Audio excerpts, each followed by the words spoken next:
لما تبيع عربيتك او الموتوسيكل بتاعك لحد تاني بتوكيل، احذف منه التجديد والترخيص لصالح المالك الاصلي.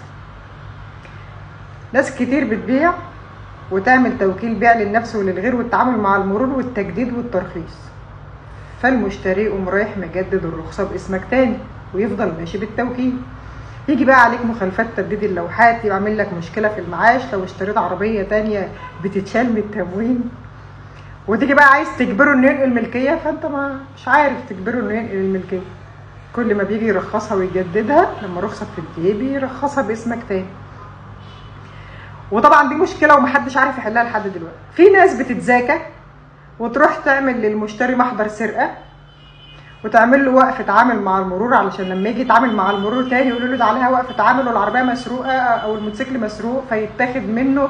فعم بقى يروح النيابه ويثبت تجبره ان هو ينقل العربيه باسمه، لان النيابه او المحكمه هتصرح بتسليم العربيه لمالكها بالايصال اللازم اللي هي باسمه في المرور، فانت هتضطر تفحص وترخص باسمك عشان تاخدها.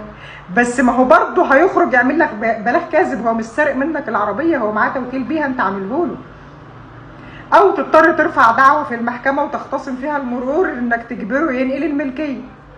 طب ما من الاول يبيع له بعقد بيع مسجل يشيل من التوكيل كلمه التجديد والترخيص لصالح المالك الاصلي، احذفها ويبقى البيع للنفس وللغير بس والتعامل مع المرور.